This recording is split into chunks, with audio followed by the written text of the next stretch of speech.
Okay, I got a lot to say to WWE, and it's about 205 Live and this Cruiserweight experiment. And believe me, I'm not gonna go easy on them. You know, I had many chances of making this video, for the past few weeks, and I kind of let it pass by because, I haven't thought about this at first. But then come all the most questionable things that I've seen from the WWE regarding how they handle the cruiserweights. I think it's time for me to say this in this tangent, in this rant, right now. Because what I'm seeing right here is just ridiculous of how they handle it. I'm like, what the hell is going on here? And now, before we get to what the hell is going on right now, let's go all the way back to 2 years ago, 2016, when they first introduced the Cruiserweight Classic. Yes, the very Cruiserweight Classic where the WWE has created, where Triple H has created this tournament to help these cruiserweights showcase their awesome skills and many styles of professional wrestling on a cruiserweight scale. Light heavyweight, junior heavyweight, cruiserweight, whatever. They go at it. And on a grand scale, no less. I freaking loved it. From Zack Sabre Jr. to Kota Ibushi to Grand Metalik to TJ Perkins. That was so great. So many great cruiserweights that I've ever seen in a 32-man tournament that is so amazing that this is must-see TV. Like, this is absolute must-see TV right here. And rightfully so. Triple H did a really great job right here. He absolutely did. But afterwards, somewhere down the line, there's only two particular people who gonna find a way, they're gonna manage to find a way to fuck that up. They're trying to fuck it up for everybody just for the sake that it's not their own creation. That is not their own creation. No, they're just a bunch of vanilla midgets jumping around like a bunch of jumping jelly beans. And then they're not gonna sell. Now, don't get me wrong. I respect Vince McMahon here. He was great. But right now, he's just being completely, absolutely senile at this point. Old and senile to the very point where, he just doesn't give a shit. That he just lost touch in terms of the creative side of things. The way that he handles it, let me put it to you this way. If you're not a John Cena or Randy Orton or a Roman Reigns, you are completely fucked under the very thumb of him and the tyranny of the creative department. For an example, when there's something really great going on here, like in a storyline, or someone has been built as a star in NXT, and when they move into the roster, or there's something great going on here, Vince McMahon will find a way to fuck that up by just killing it dead in its tracks. That momentum, that goodwill, that excitement, that spark, he just kills it dead in its tracks. And then just replace it with something that is just so ridiculous and just trying to overemphasize it, oh, this is going to be the greatest thing in television history, when really it's just another letdown. It's just one absolute letdown after another. And especially in this case regarding the cruiserweights, the way how they booked it, the way how they booked these guys and the division itself, it's just unbelievably dumb. Seriously, you have this great batch of cruiserweights right in front of you, and yet you don't know how to book them, so you decide to cram them all in, and then putting them in 6-man matches for the sake of, hey, we're gonna have some great excitement, we have all the cruiserweights. And you didn't even put any character development with each of these cruiserweights right here. And this kind of reminds me of the Divas Revolution. Seriously, that cringe-worthy disaster of a storyline. A storyline where you have all these 3 women teams right here and just going at one another, and then they just put them all in there and adding no character development, no nothing to it. That's for another video another day, but I digress here. The focus that I'm at here right now at the moment is the cruiserweights and how they booked them, especially the fact that they produced a show of their own for the cruiserweights called 205 Live, which the weight limit is 205 pounds. Wait, 205 pounds? 205 Live? Really? Last time I checked, the weight limit is 215 pounds. And TNA's X Division, where it has no weight limit, where it has the slogan, it's not about weight limits, it's about no limits. Oh yeah, remember the X Division back in the day? Wow, they really pull out all the stops. But I digress. I mean, come on, seriously. I mean, why the hell would you have like a weight limit? I mean, in a TV show that is named after the weight limit of your Cruiserweight division. Are you kidding me? Wow, what a way to push the envelope. Fucking idiots. I mean, like, in all seriousness, they make a show, a program that is made for the cruiserweights to do their awesome high-flying stunts and hoping that they would get some buzz around it. And ironically, there's little to no excitement in there. And they filmed this live on the WWE Network right after SmackDown, that very time where most of the fans are going to leave the arena to go home. I mean, like, seriously, like, dude, why in the hell would you let these cruiserweights, I mean, like, seriously, like, 205 Live after SmackDown, I mean, like, seriously, I pray for the people who had the balls to stay there. Now, let me explain this to you on a grand scheme of things. I mean, the way how the WWE handles the cruiserweights and how they book them right now, I mean, honestly, like, the way that I see it, it's like they're ball and chaining them. They're basically putting a ball and chain on them, putting them restraints on them, and not letting them be themselves. I mean, ball and chaining them, I mean, just restraining them from making awesome, good matches for fans to enjoy.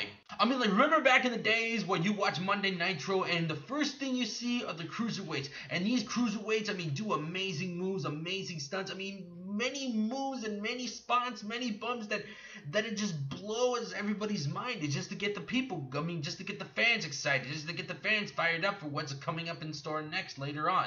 And the cruiserweights are the real stars of the show in WCW back in the day compared to the others. I mean, the big main event guys are always the ticket sellers, but the cruiserweights, I mean, they're the real workers that get the fans fired up.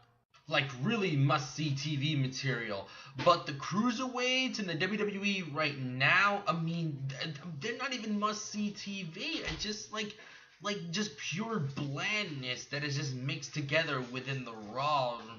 It's like, what the hell? And this is not the stuff that I want when I wanted to see the cruiserweights. The fans neither, and Triple H neither. And we can tell that Triple H is completely frustrated when Vince McMahon decides to mangle his creations. Just because that it's not a Vince McMahon creation, as I already mentioned it. I mean, like, seriously, we gone from an amazing Cruiserweight Classic where they just go balls out, guns a-blazing, to a very 1 hour program where they keep them restrained, to keep themselves on a leash. Like, seriously, that is not what the Cruiserweights are all about. Oh, and I also caught wind that they're gonna add, that 205 Live is gonna have a GM. Wait, what? A GM for 205 Live? Really? I mean, like, really, WWE? And Daniel Bryan, of all people, I love Daniel Bryan. I mean, he's a well-loved and respectable guy. But why in the hell would you put him as a GM for 205 Live? A show that nobody watches, except for ones who only have the network. I mean, do they have this idea to be like, oh, I mean, Daniel Bryan is a cruiserweight, so why don't we make him a GM to those cruiserweights here? Really? I mean, like, dude, that is a bad idea. And we know that Daniel Bryan knows that this is a bad idea. That is a stupid, ridiculous idea right there. Like, seriously. And by the look of his face, he'd be like, oh my god, why in the fucking hell did they put me in this shit? Why the hell did they think this is a great idea? I just want to get the hell out of this stupid company. And I wouldn't blame him if he wants to leave the company right here. I mean, he still wants to wrestle. I mean, he gone through so many doctors around here that said that he's already cleared here. But the doctors within the WWE, they couldn't even give him a clear. And and I could tell that, like, the people up there, I mean, the upper echelon, like, especially Vince McMahon, like, they don't want him to leave. Like, no, we won't let you leave. We're going to make you up for it. We're going to make you up for it. And then they're going to come up with something stupid.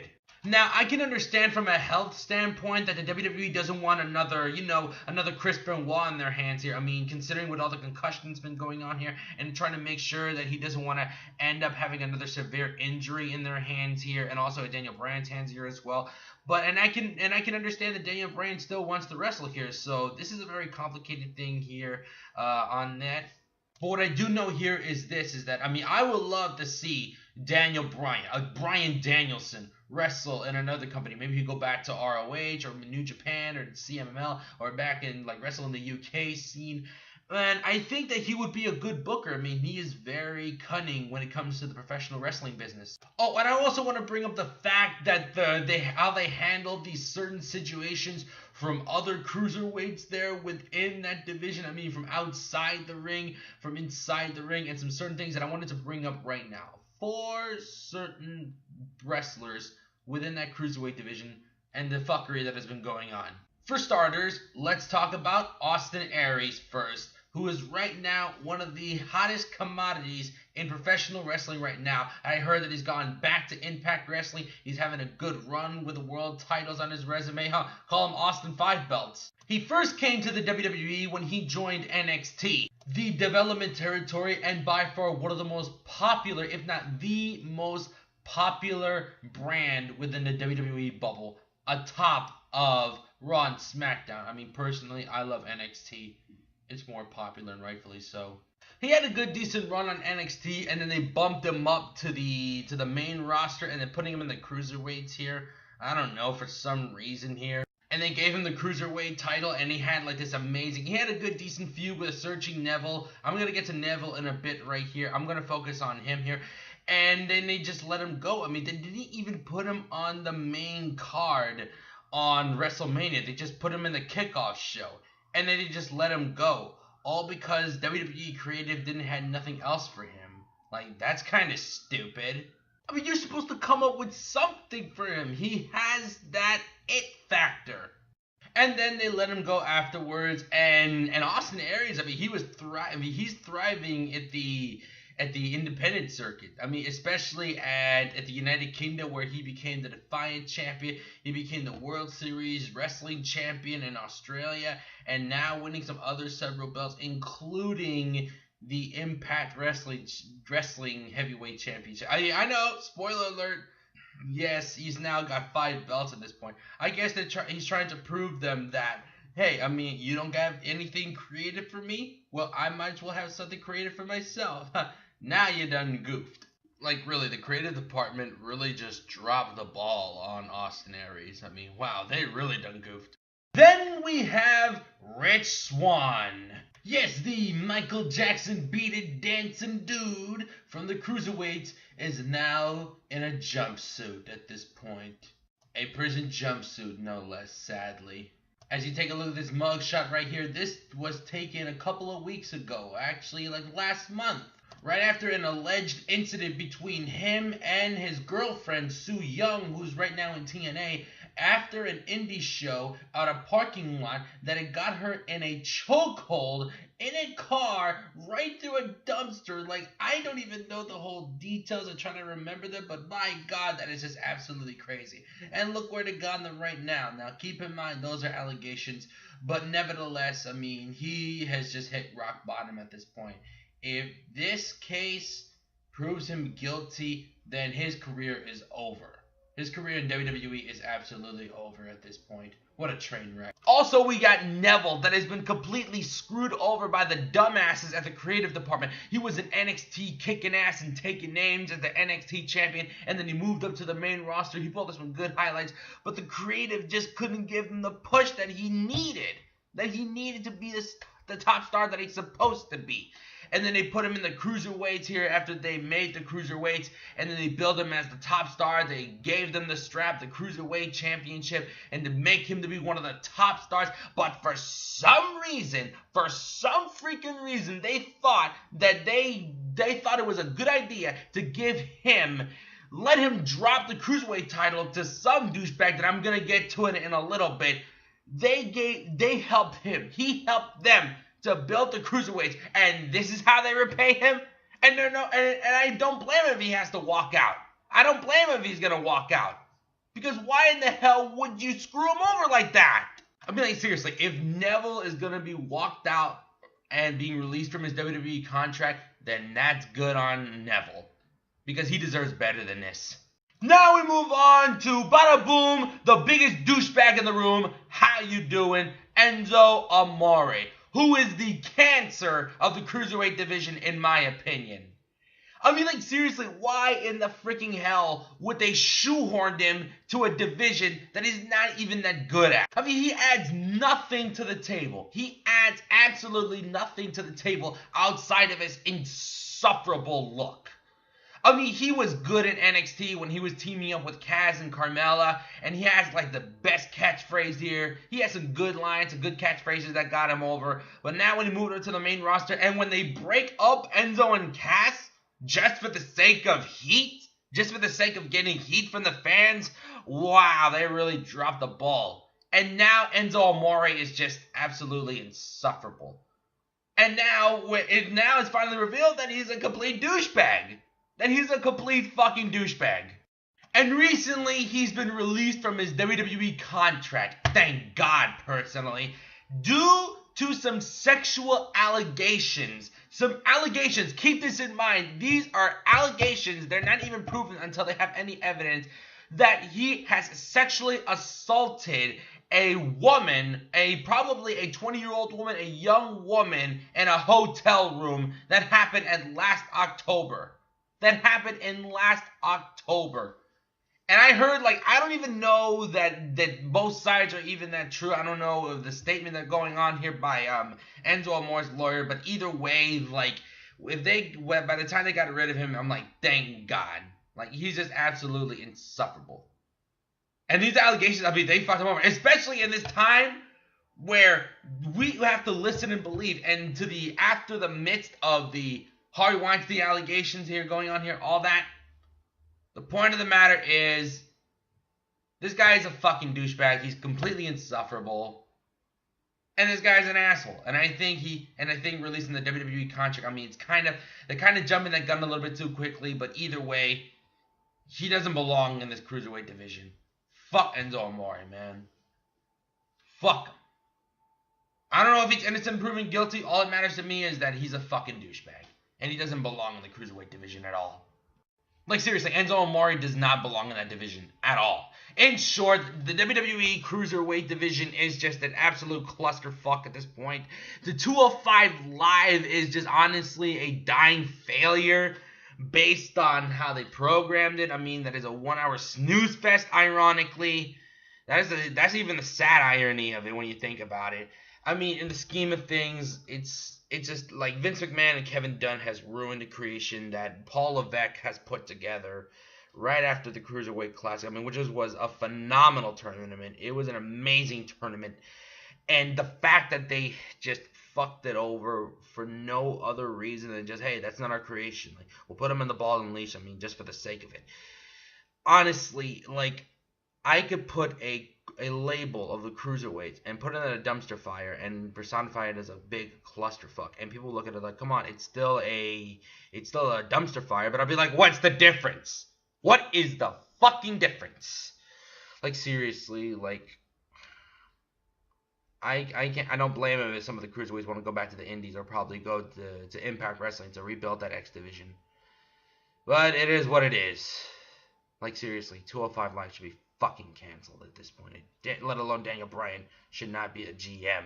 We don't even need a GM to begin with. Like, he doesn't even want that job to begin with. I know I've been rambling a lot of time, but I just need to get a lot of stress out of my chest here regarding this division clusterfuck. Anyway, just give this video a thumbs up, comment, and definitely subscribe. This is HDX signing out. Have a good one. 205 Live must be freaking canceled right now.